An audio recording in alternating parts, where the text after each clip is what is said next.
Hello everyone, Charles Watts here. Welcome back to Inside Arsenal, where you can see I'm joined by James Benge for this week's Inside Arsenal Extra Time.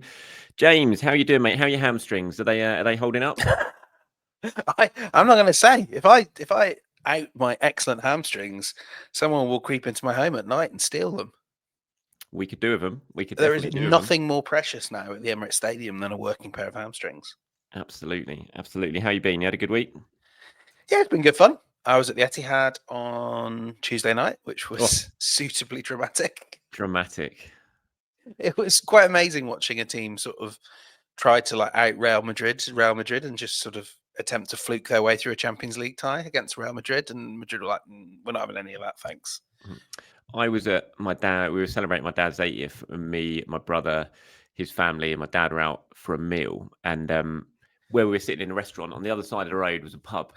And I could just see the screen, but it was like, so we were right at the back of our restaurant. Then we had the high street, and then the pub, and then the screen at the back of the pub. And I was just squinting through watching. I saw Haaland's goal from there, and then we got back to my dad's and watched. It was 1-0 City at that time. We turned on probably 50 minutes, something like that, just before Mbappe's equaliser, and then we watched the rest of it. And yeah, it was a brilliant end to the game. Classic City, Madrid. They've had a few of them, haven't they? And from what I saw, deserving winners. Real. Oh, 100%. They had Real Madrid look really good. I mean, in many ways, it's almost academic talking about the Champions League this season because Arsenal's hopes of that have gone out the window probably. But Madrid defended phenomenally, and then as a whole team, and when you have that and the front four that they have, I think you immediately become favourites to win the whole thing. Can't believe you didn't name Danny Ceballos there when you're talking about the front four, and you also what a lovely dink over the top from Mbappe that was from Danny. Honestly, you put him against some chances from the northwest of England, he's cooking. Yeah, just imagine if it was sunny and hot and warm, it'd be even better. So yeah, so Arsenal's Champions League chances over. Then I said sort of that was lost in the bit of conversation there from you. Not there's no chance of a Greece Euro 2004 style march to the final. I suppose there's always a chance, isn't there? I mean, Arsenal's champion. Like if I said to you, Charles, I've been to mid-June, and the big news is Arsenal won the Champions League, and you said to me, "How did they do that?" You'd think, or you were thinking, "How did they do that?" You would think it would be just by riding the best defense in Europe, right? I suppose they still have that. But what are you going to do? 0-0 your way through the whole competition and win every tie on penalties? Well, by the time it was final beat Milan yesterday, didn't they? 1-0. So that's going. Yeah, so that'll be an interesting second leg at San Siro. But if it is final, that will be March, will it? I mean, it's a few weeks away before the international break. Potentially Saka back for it. I don't know, but if you get through that game. Certainly for the quarters, you would hope you'd have Saka and Martinelli back for those games, and Arsenal will be a lot stronger then if they do that. So obviously it's going to be tough, but I wouldn't be waving the white flag yet. There's always a chance. Yeah, but I'd be investing in a white flag. You'd be invested in a white flag. That's probably a wise investment. I'd talk to my Tottenham friends and say, "Do you have any white flags? What did you do with your white flags from last Thursday?" They've got lots of white flags. Lots of white flags. They live with white flags. That lot. So yeah, look, obviously we're going to talk about Kai Havertz in the show. I've talked about him a lot on this channel. I think everyone's probably pretty bored for the last couple of days with me sort of venting my frustration at Arsenal's abject failures in the transfer windows and how they've left themselves short. But we will talk about Havertz more on, what on earth do Arsenal do now? I thought we'd focus on that a little bit and go through some of the options, and we'll look ahead to the Leicester game as well. I totally forgot to ask people for questions this morning on my show. I've been really, really disorganized today. I did my show. I've been literally until 2 minutes before I got on the computer now. I've been standing up a ladder outside trying to get the moss off the roof of my porch because we're the people who hopefully we are selling the house to are coming back for a second viewing on Saturday. And so I'm trying to touch it up before they come back and change their mind. And so, I was desperately trying not to kill myself by falling off a ladder, which I very nearly did a couple of times just before this. So I'm woefully underprepared compared to normal for this one, so we are going to have to wing it a little bit. And as I said, Yeah. my viewer heard me talk about Kai Havertz for the last couple of shows and the disappointment of it. But just before we get unprepared. Well, that's good. That's good. Just Also before we get selling a on to house. Leicester, let me ask you, what were your sort of initial thoughts when you saw the news or heard the news that Havertz was out for the season? I honestly, I'd expected something like this to come at some stage. When you hear Mikel Arteta talking about Kai might start every single game between now and the end of the season, you just think, I don't care how much of a genetic powerhouse you are. It doesn't matter. Like, Havertz has been ill this season. He's been injured this season, and we think he played through the issues he had in October. He's clearly been flagging, obvious to anyone that watched those games in late January. So I thought it'd been on the cards. I know that I mean, you'd have hoped he'd have held out for longer, but it just seemed to me inevitable that Havertz couldn't get through this whole season without something happening. And then this was the worst case scenario, which based on this season for Arsenal is not a surprise at all. Like you, I think this reflects the January window in particular in an atrocious light. We said at the summer, didn't we? I can still remember it clear as day. We said when the window closed, it would have been really good to get another forward. Arsenal are going to be reliant on the fitness of the guys they have, and they will need to get lucky. And that's such a terrible thing to say, isn't it? We're gonna have to get lucky. That's a club shouldn't operate like that. You shouldn't be relying on fortune to get through the season. But like it was not. It didn't seem impossible, did it? I just think January though is a sort of cataclysmic failure of the level that I think people more senior than Arteta need to publicly address and acknowledge. Effectively Josh, because we know Jason Ato's an interim. So Josh Kroenke needs to explain what it was that convinced Arsenal they could operate without any backup for Kai Havertz and with 3 or 4 forwards for several months on end. Why it was that the scouting department that has done so much good work couldn't find a single forward that could come in and fill a gap in the squad, because we sort of knew going into the minute Saka went down and the minute the window closed, we knew that Martinelli, Trossard, Havertz were really going to be playing 90 after 90 after 90. That's just unsustainable for a team that's competing on even 2 fronts at the back end of the season. So I think it's a huge failure by those above Mikel Arteta, because we know Mikel Arteta's not happy with it. So yeah, not surprised. Arsenal created a rod for their own back there. Yeah, and they absolutely have. It's going to be an interesting press conference tomorrow with Mikel. It's interesting that you were talking about that sort of hearing from Josh or something. I had a question on the show this morning saying, when the new sporting director is appointed, should they, part of their job be to talk more? And we just don't really have that in this country. Abroad, they do. The sporting directors talk all the time, don't they? And they sit down with the media and take questions all the time. It just doesn't happen. It's always the managers who have to sit there and take these questions, where a lot of the time the questions aren't anything to do with them, really, when it comes to club matters and things like that. And it's always, there's no one else to ask them to. So the managers always have to end up answering them. And I think it would be, like the person who asked me this morning, it would be such a good addition to the English game, I think, to be able to, for maybe not owners, but certainly sporting directors, to occasionally sit down and answer these type of questions, which quite frankly is not really the manager's job to answer. Oh, 100%. I mean, it will never happen. No. What's more likely is that it changes in Italy and changes in Germany as the sort of culture drifts in that direction. But what's so strange is, particularly with sort of sporting directors, I have to say, I think Edu was one of the better, actually, if you sort of look at published interviews. Edu wanted to talk more. Edu always said he wanted, he always said he wanted to talk more, but it was just never sort of facilitated. And I think the problem is every other club says, oh, well, the other clubs don't do anything. So it would require the Premier League and, these senior guys don't want to have to talk to us if they don't have to. And it's not the be all and end all, but at some stage, something that isn't a soft bat interview with your in-house media, and that's not aimed specifically at Arsenal. Every Premier League team does this, and pretty much every other league in England as well. But it does feel pointless, because all you get from Mikel Arteta is him just sort of repeating these pleas that he's obviously making to the people above him, but couching the language. What will happen, I'm sure, is they'll appoint someone. They'll do a round of interviews at his appointment. There'll be something for the newspapers, something for Sky, something for the BBC, and you won't hear from him again for 18 months, unless Arsenal win the Premier League. And then everyone will want to talk. It's not right, but it isn't going to change. No. What do you think the January window and the fallout from this injury to Havertz and Martinelli?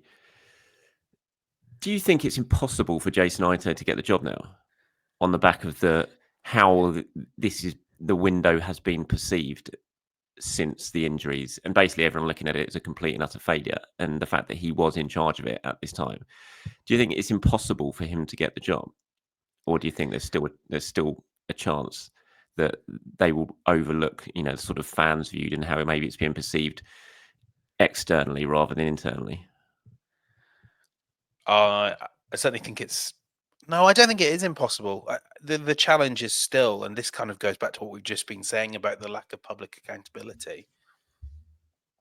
Even those of us like you and I, and probably even people that are better connected to Arsenal than us, would tell you it's a struggle to sometimes really understand whose responsibility this is, who is the last person on the chopping block, and who is the person that's really putting the pressure on these decisions to be made and putting the pressure on the recruitment department. I think there has been. I don't think this is about Jason Ito, because it was sort of apparent in the summer as well. I think there's a slight sense that you get from around ownership that they think the hard work's being done now, and they'd sort of like to pull up the reins a little bit. They'd like to slow spending.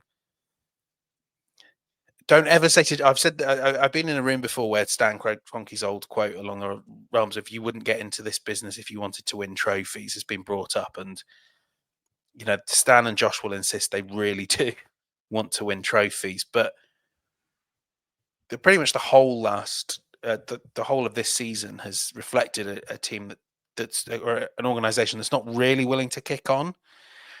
I think there was something sort of a little bit self-satisfied about the way Arsenal have gone about conducting their business, and that went right the way into January, where sort of this talk of we don't think we can find anyone that will improve this squad, and we don't want another body, just a body for the sake of it. And you sort of think that's exactly what you want, but that costs money, and you don't really want to spend the money if it's not kind of generating big revenue at the other end, big ticket revenue. So I think they're kind of a bit too willing to hold out for Champions League football, and I don't think that's an Ito thing. I think that's a culture thing, and it's a bit of a culture clash between maybe ownership's vision of Arteta of Arsenal and Mikel Arteta's vision of Arsenal, which is serial trophy winner. Yeah. So what it needs is a sporting director though who does feel empowered to take Arteta's side. I think Edu had that, and I don't know if someone at Ito's level would. No. Yeah, it's interesting that this sort of boardroom setup at Arsenal in the hierarchy now, isn't it? In terms of who is actually pulling the strings. Now, how powerful is Tim Lewis in this? A guy with no football sort of background at all. So a lawyer by trade. The Kroenke's right-hand man. A lot of lawyers now running Arsenal. Yeah. Richard Garlick as well, legal background. Yeah. But at least Rich Garlick is, he's got football grounding, and he's been in the sport for a long time. He's got decent contacts, but pretty well respected. It's just an interesting sort of setup now. And I mean, Arteta was visibly angry in January. I know Arteta has taken a lot of the blame, and look, I'm not absolving Arteta of any blame in this. at all. And I think the summer, we can talk about January all we want, but the summer was, in my view, has proved to be a bit of an abject failure as well. The two players you brought in who might be good players, especially Calafiori, who I think is a very, very good player, they're not playing that much, and they haven't offered that much in this season. So that money that has been spent, it's not exactly proved to be money well spent yet. It might well be, but at the moment it hasn't. So, and there was a failure again to address the forward issue in the summer. So it's not just about January. It's about the last few windows, really. Certainly when it comes to improving attack, and there's no doubt that it feels like this season Arsenal have stood still, which is disappointing, because I think the exciting thing about Arsenal over the last few years is how they've just moved forward at such a rate. And now it's just like they've just suddenly slammed the brakes on for this season, and it doesn't feel like it was really the season to do that. It feels like it's going to be a massive missed opportunity, and that's just that sort of frustration, that sense of frustration. It's really tough to get rid of, and we've come to this point now. And in fact, they've literally got 3 attackers going into the second half of the season, and one of those is a 17-year-old kid who you need to try and protect. In terms of, I'm not talking about sort of football side of things, because I'm sure he could cope with that and deal with it well, but his body, he's still growing. You're talking about players breaking down, and at the moment you're going to have to put this 17-year-old kid through the absolute ringer for the next few months, really. And then you're also relying on Raheem Sterling, who, let's face it, has just been a massive disappointment, and it has not shown anything to suggest he's going to make an impact. It's just like, how as a club that harbours ambitions of winning the league and the Champions League really allowed themselves to get in this position when it was entirely avoidable. It's just, I can't get that feeling out of my mind, and it's incredibly frustrating. But look, let's talk about what we could do now then. Obviously, there's no Havertz. We don't, Saka was brilliant seeing those pictures of him in Dubai. Until you zoomed in on the hamstring. Exactly.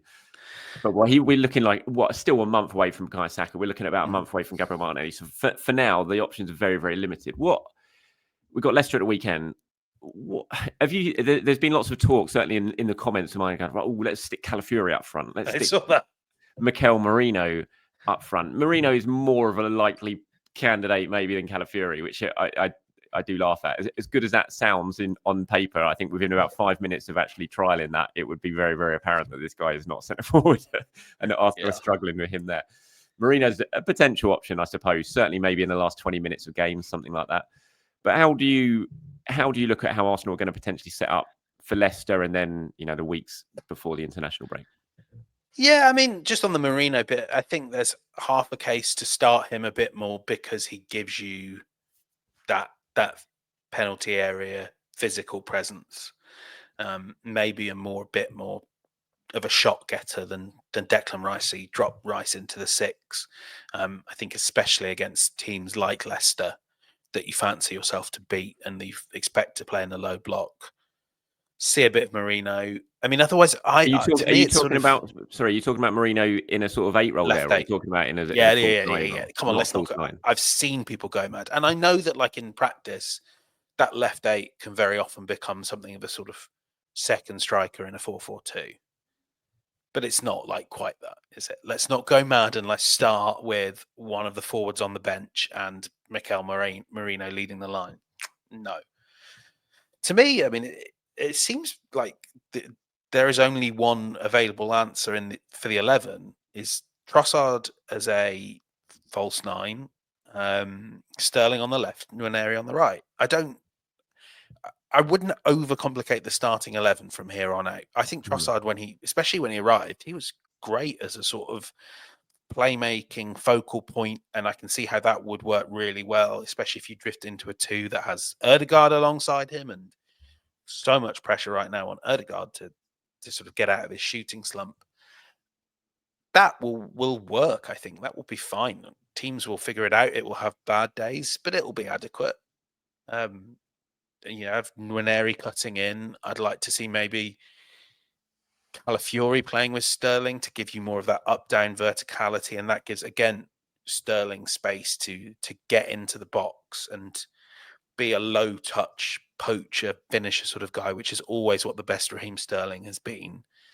And you cross your fingers, you touch wood, and you pray that they can get through 90 minutes. The fear has got to be that Sterling's injury record is not exceptional, is it? And Nwaneri, like you say, huge pressure on a young developing body. But after that, I don't know. Can I give you one crazy idea?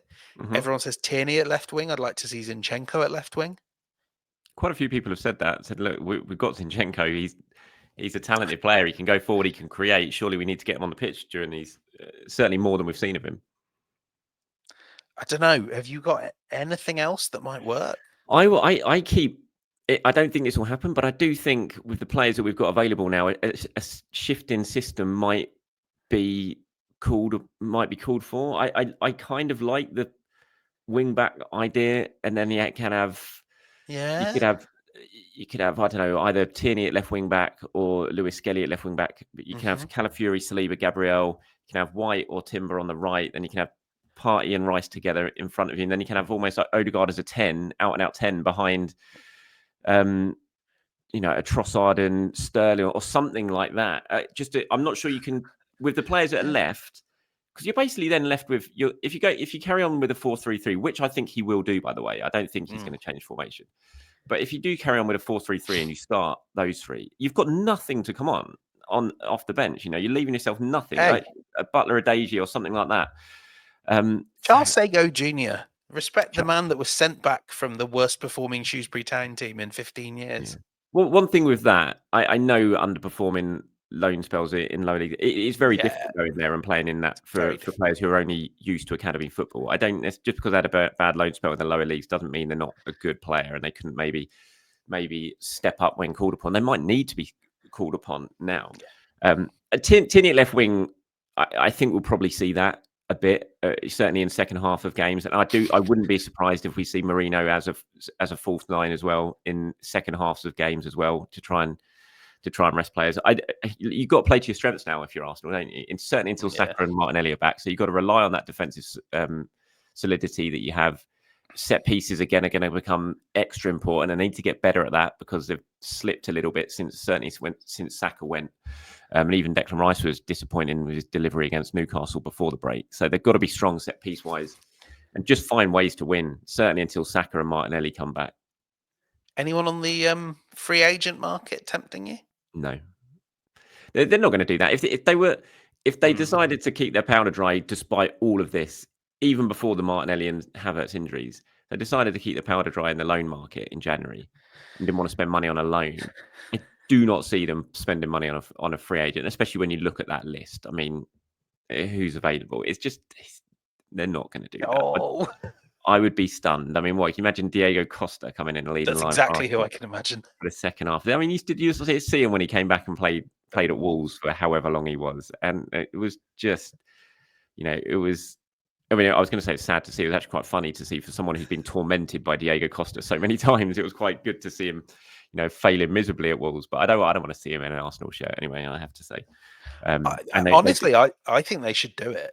Really? Whether it's Diego Costa, how out of shape would he be now? Seriously, I bet you he's not in any sort of shape to come in and help. That is the very valid worry.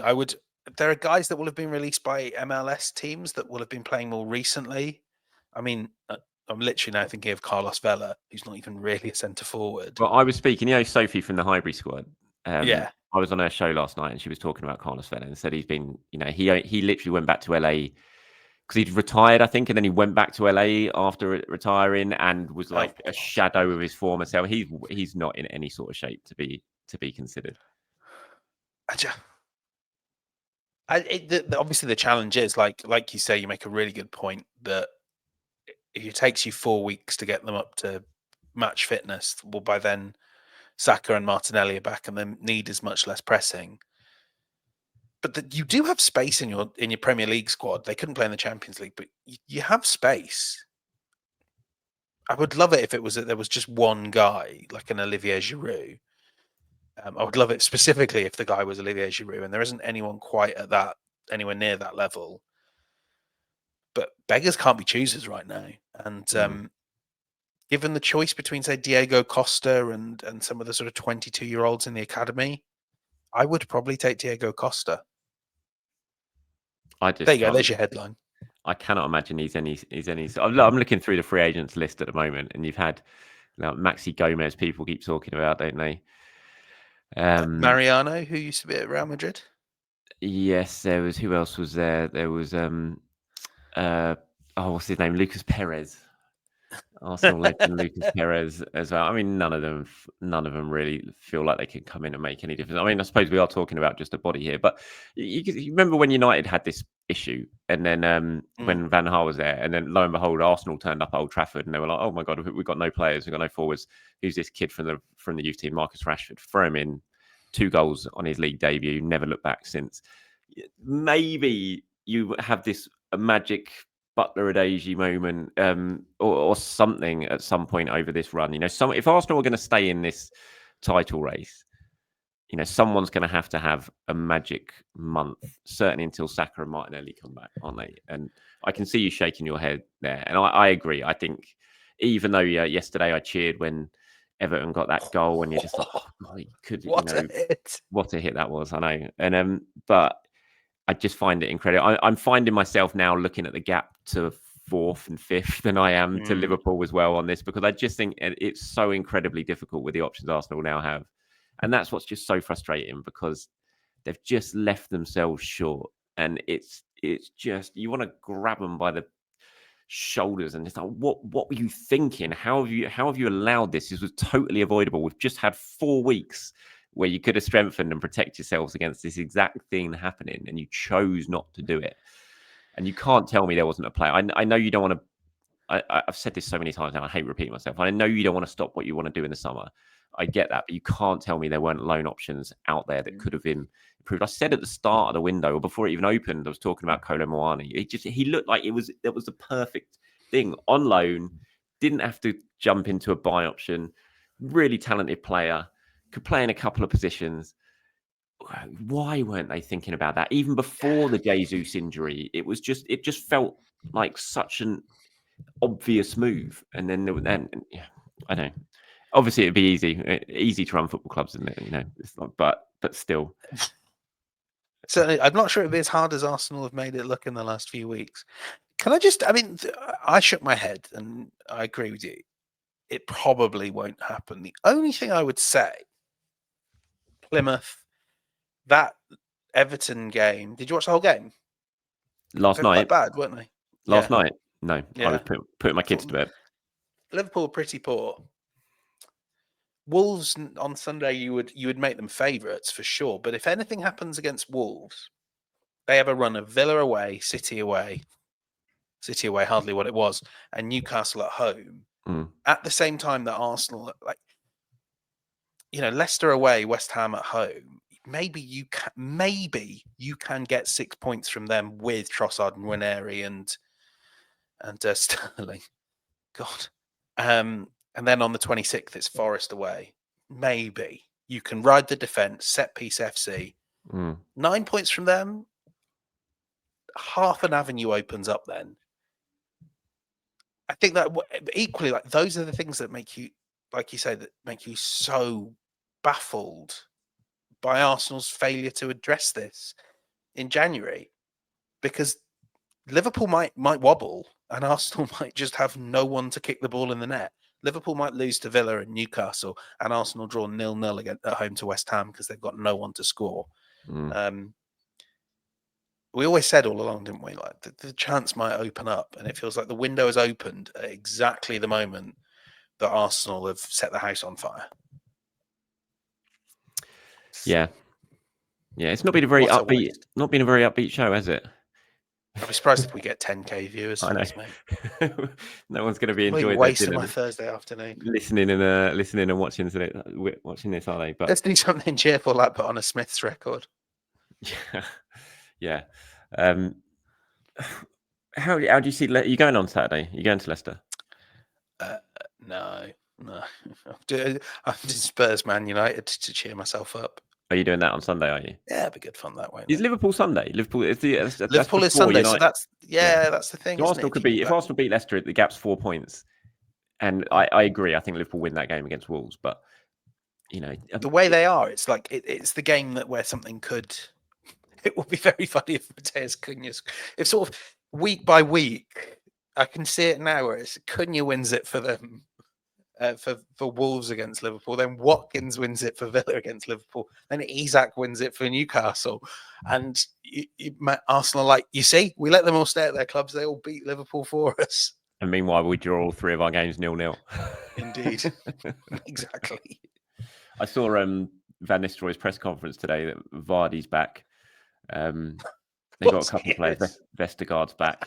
So they've got a couple of players back from their defeat against Manchester United. Which, did you say? Oh, you would have done that. Harry Maguire goal, that offside goal was hilarious. Unbelievable how that's not given. What did you make of? I mean, you obviously watched Liverpool Everton yesterday. I don't understand how people are criticising Everton celebrating that equaliser. Honestly, there is no worse take in football now, in modern football. And I think it's just a social media thing because everyone wants to be able to take the piss out of everyone else and gloat over everyone else. And I know some of the high-profile pundits do it, especially I'm looking at Jamie Carragher, Gary Neville having a go at celebrations. But I think mainly football now as well is you want to. It feels like certain younger fans want to get things over on other rival fans on social media. Always want something to gloat about and stuff like that. And I feel that's where the sort of celebration police comes into it. But I cannot get my head around people criticising Everton fans and Everton for over celebrating that goal. It was the 97th minute against their rivals. It was the last ever game at their beloved spiritual home that everyone in that ground has only ever known Goodison Park. And it would have meant so much for them not to lose their final derby against Liverpool. So much for them. And to do it like that. And to do it in the 97th minute with Tarkowski coming up and leathering one into the top corner in front of the Gladys Street end. I mean, it's like, if you're while the Liverpool fans had just been chanting, "We won the league at Goodison Park."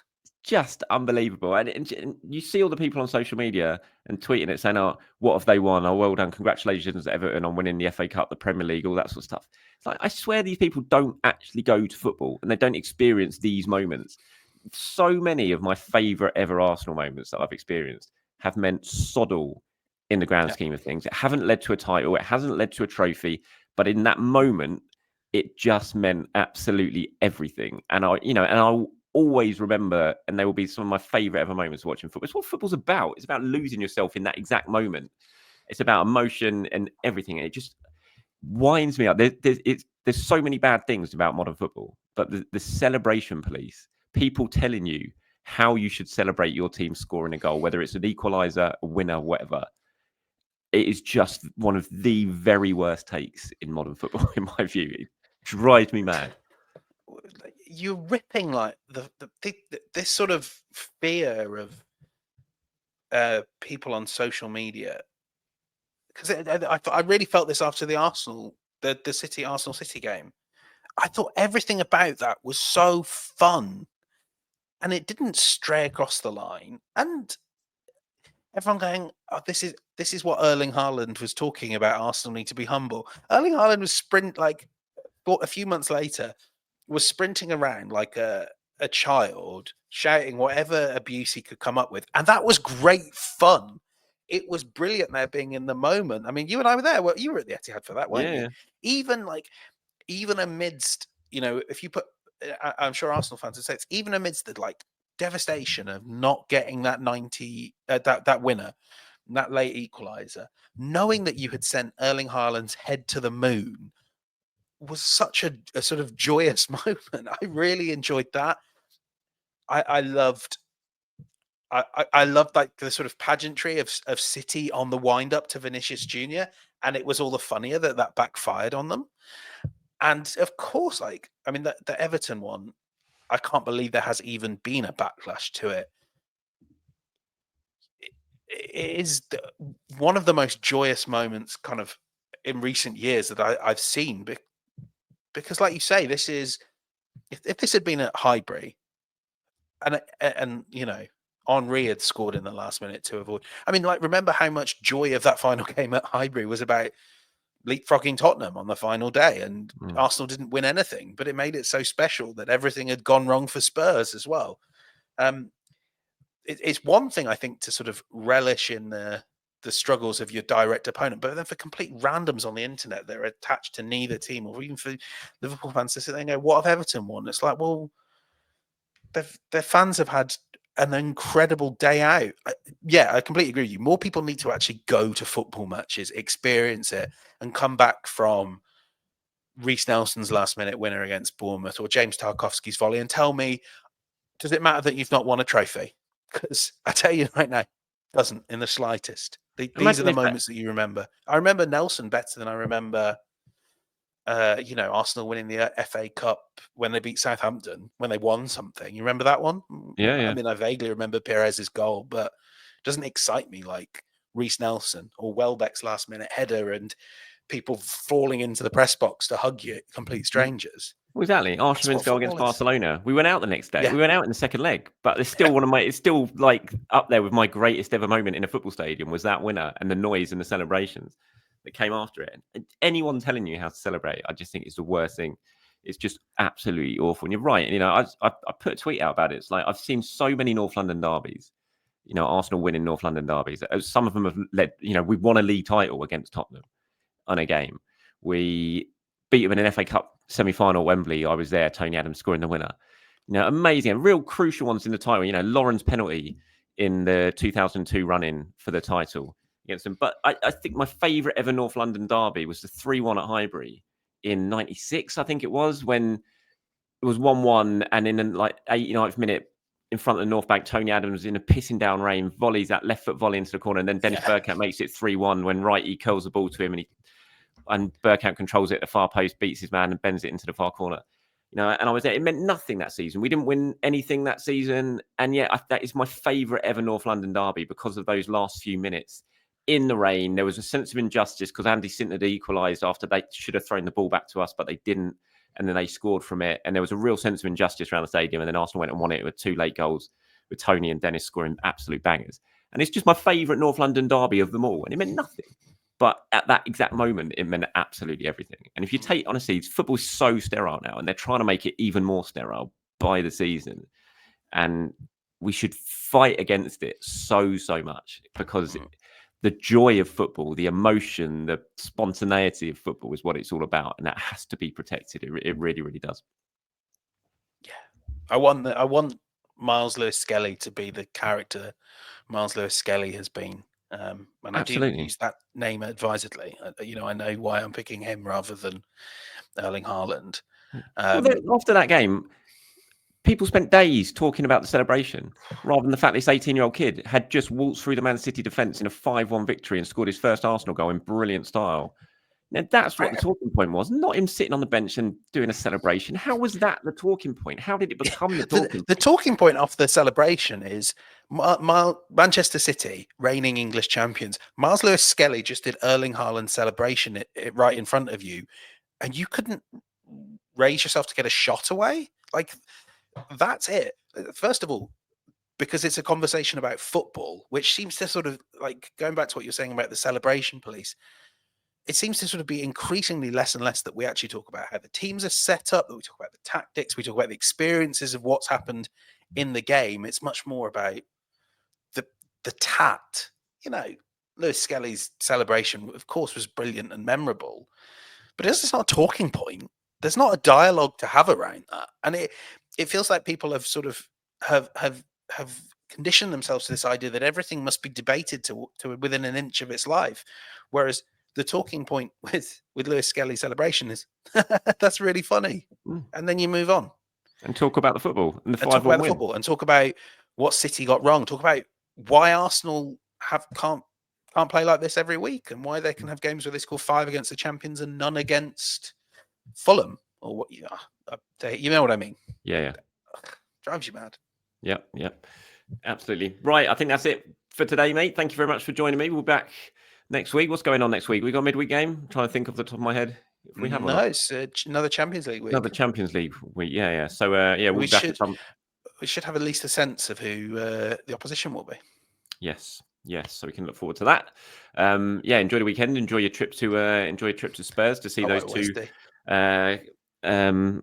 calamitous teams in action against each other. And I'll be at Leicester, everyone. So usual sort of live updates from me on social media if you can't watch the game. Hopefully, excited for your halftime Balti pie.